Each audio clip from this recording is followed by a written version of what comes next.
mungkin taksirnya adalah kita taksir persentasenya per hari, Bang.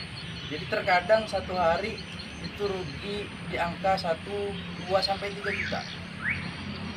Ada timbal balik yang kemudian kadang untung, tapi dengan posisi dan ruang-ruang seperti ini sepertinya lebih banyak untungnya, Bang.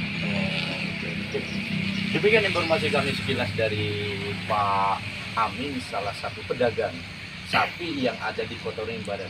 Namun harapan beliau tidak terlepas bagaimana pemerintah provinsi maupun pemerintah daerah menyikapi ini, yang memang betul-betul para pedagang bisa terakomodir dengan baik. Itulah liputan kami Indo TV.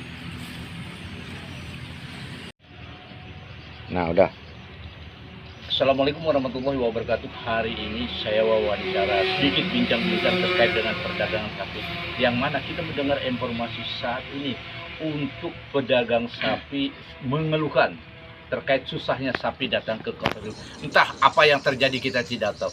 Coba kita sedikit bincang-bincang kepada Pak Amin. Wah, ini tinggi besar ini.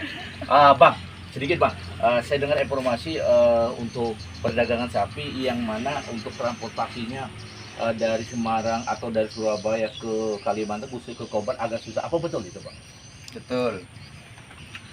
Karena kemudian pertama memang ada indikasi penyakit mulut dan kuku yang memang sering menjadi alasan dan sering menjadi indikasi tidak masuknya sapi dari Jawa ke Kalimantan Tengah.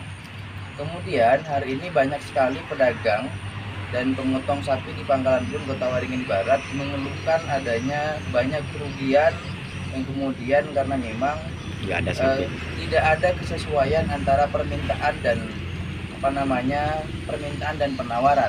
Artinya konsumen dan produksi itu tidak beralih, tidak sesuai Bang. Jadi pada intinya yang mana konsumen di Kota Waringin Barat cukup besar, tapi pasokan dari luar Kalimantan, artinya untuk ke Kaltim ini susah, gitu ya. Susah. Nah, saya dengar informasi kalau kita melihat, apalagi ini di saat bulan Maulid ya, ini merupakan salah satu masyarakat yang sangat memerlukan sekali ya di hari-hari kegiatan agama, terutama untuk acara-acara mereka ya. Nah, saat ini bagaimana upaya-upaya Anda dengan susahnya ini? Apakah Anda sudah berupaya kepada daerah, kepada pemerintah provinsi, atau bagaimana kira-kira? Sudah.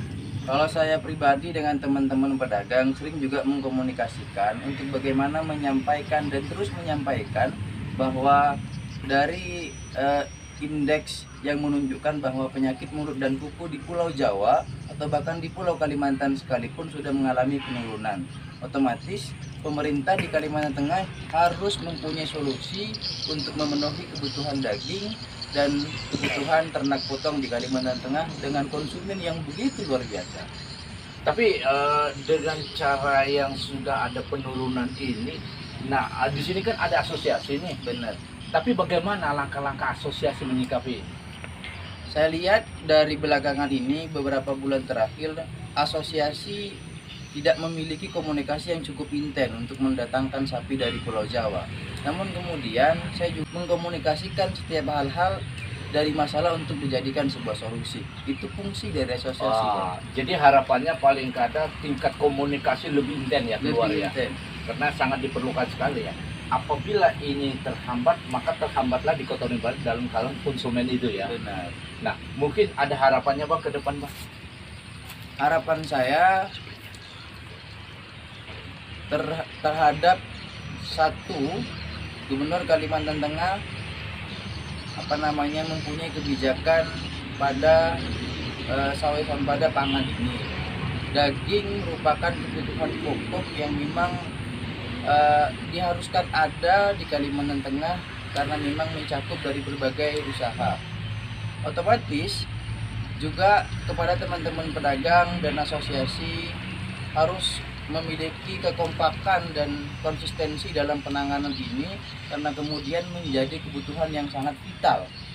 Oleh karenanya juga kepada pemerintah di Kalimantan Tengah harusnya juga membuka ruang selebar-lebarnya untuk kemudian memenuhi kebutuhan yang memang menjadi bagian mutlak untuk Kabupaten Kota Waringin Barat, apalagi di hari-hari besar Islam seperti masuk pada bulan Maulid ini. Bang, sedikit Bang, saya dengar informasi Anda juga punya kerugian di saat tidak tersalurkannya sapi dari Jawa ke Kalimantan Tengah. Saya pribadi dan juga teman-teman pemotong yang lain itu sangat mengalami kerugian. Bahkan setiap harinya kami juga akan seakan-akan ditekan dengan harga wajib menjual karena memang takut pelanggan, takut konsumen hilang, tapi dipaksa menjual dengan keadaan rugi. Dengan tidak masuknya sapi-sapi dari Jawa, sapi-sapi dari NTB, dari Bali, itu kemudian menjadikan kita bukan lagi untuk mencari untung, tetapi hari-hari dengan posisi buntung seperti itu, Pak. Oke, Bang, sedikit boleh tahu kerugian Anda yang mencapai saat ini yang bisa ditaksir berapa kira-kira selama ini yang Kalau Anda- kita bisa taksir, mungkin taksirnya